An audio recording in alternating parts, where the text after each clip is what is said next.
Welcome back guys on my YouTube channel. Today I'm with a brand new KTM 390 Adventure and I'm here to share with you my first impression after having ridden it for about 300 kilometers out in the wild. I have a lot to say since I already owned the previous generation of KTM 390 Adventure. Now let's start with the first thoughts about the construction build of this bike. The construction build of these handguards is a bit flimsy, but this you can easily change. The seat is not done really properly. These stitches, how they're made and the position where they're made on the seat, they bother you a bit. It's like they did it the opposite way around, so you have like a small step, and it annoyed me when I was riding it with normal pants, not so much when I was riding with the off-road pants. So there are many different small details that make you understand this is not a bike built in Europe. This doesn't mean it's not a great bike, but I wanted to point out what I personally noticed the first time I had it here in the workshop.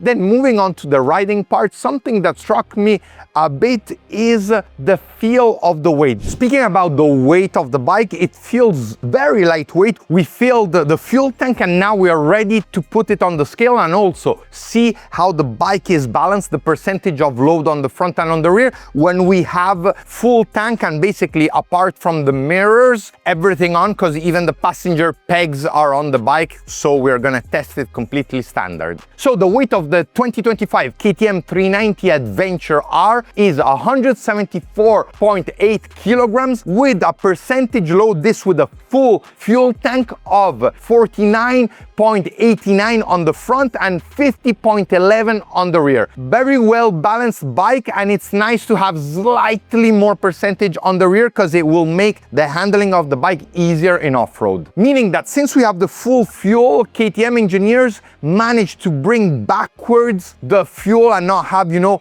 like on other adventure bikes, too much weight on the front when we are riding with all filled in. This bike is 174 kilograms, but when we compare it to the KTM 690, because everyone is comparing it to that bike, to the enduro bike, the bike feels lighter than the fuel you have on the 690, even though this is about almost 15 kilos more. And when you're in the forest, it just feels so nice to handle. It's really easy to move around, especially in tight sections, even in the rocks. This bike proved to be very capable, even though it needs a few tweaks. Mentioning then the ergonomics, the fuel you have that is very light, even though it's 174 kilos. Even the position of the rider for me is very comfortable, and it completely changed compared to the previous model. Especially the foot pegs on the previous model were like pointing downwards, so it was very difficult to ride the bike standing up. This basically is a totally different bike. It shares the same basic engine, the 390 engine that is used also on the KTM Duke, but the chassis and the ergonomics is totally different. This really feels like a true adventure bike. On the photos it looked very small. In reality, when you're on it, for me this is the right dimension for most riders because you can touch nicely on the ground. I'm 183 centimeters tall. The distance between your foot and the seat is good enough for you to be able to easily step up, even though this is my personal bike, so I'll raise a bit the seat. I want it to go flat and be straight so that then it will be even easier. Position of the handlebar is quite good, even though is very tilted forward, so I might try to change and go for a motocross handlebar, but is nice and wide. This helps have a good stability on the front end. There is one very important aspect about adventure riding and adventure bikes that I want to share with you.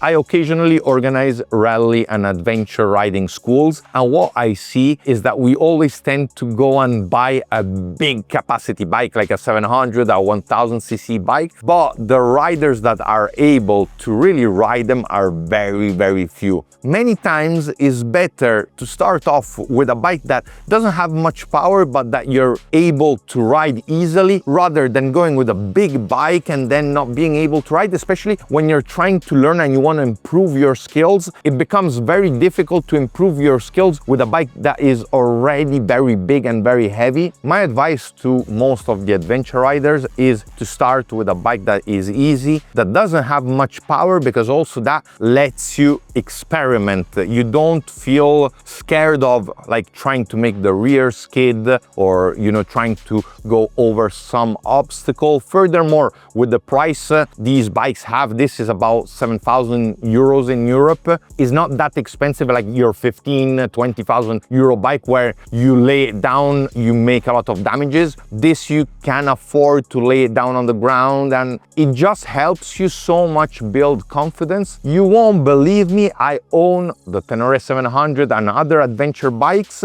but I already know this will be the bike I'll end up using the most. Furthermore, having a totally different weight to the big adventure bikes, it's also less dangerous for you and it's more difficult for you to get injured. Now, moving on to the engine, I know it has been highly criticized, the exhaust down there below. I've seen already aftermarket companies bringing it more up, and that's one modification I plan to do on this bike. The engine to me has a lot of potential, but there is one big obstacle to go over, and that's the ECU mapping. In Europe, we are really good at developing the ECU maps for motorbikes. In other countries, it seems they really don't get it right, and that's what I feel on the 390. Sometimes when you're opening the throttle, it's like missing. You don't have the immediate power delivery, and you're like exiting a turn. You have an obstacle, you close the gas, you open it, and it doesn't pull immediately. It's an annoying feeling when you ride it, but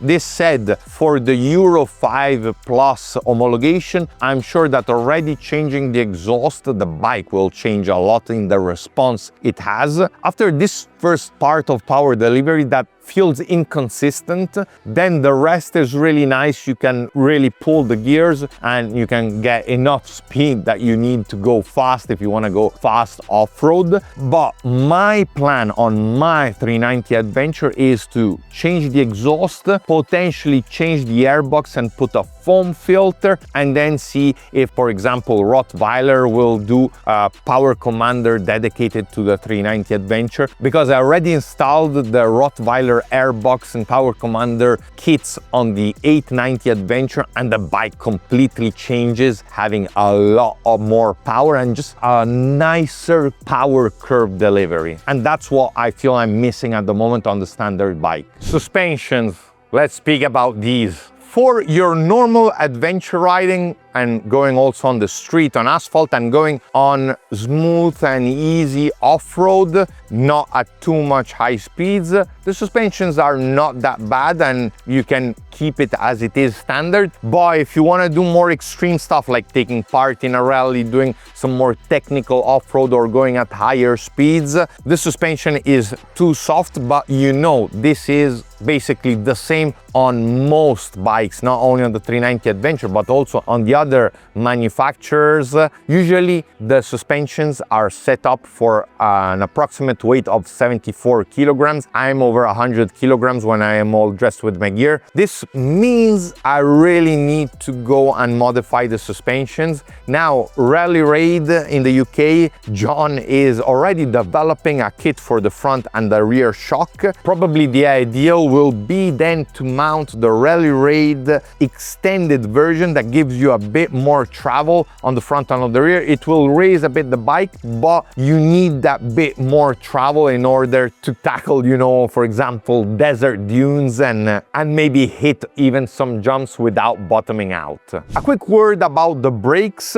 The feeling was actually quite nice, and one thing I liked is that the ABS was working really well, even though I was deactivating it only on the rear because you can't deactivate it on the front. It never annoyed me, even when we went in some gravel roads downhill with some loose rocks. The ABS unit was doing really a good job, and during the whole test the brakes were nice and precise and with a good modularity. Lastly, the aerodynamics of this bike. You have a nice windshield, quite big and wide. Don't expect it to completely remove the wind from your face, but it does a discreet job. If maybe you are tall like me, over 180 centimeters, you could want to try and apply an extension. I still didn't try, but it's something I plan on doing, as I'm also planning on developing a full rally kit tower for this bike, because I feel it's missing a bit of space here in order to mount and having a good fixing point for a tablet. Nowadays, most of us use tablets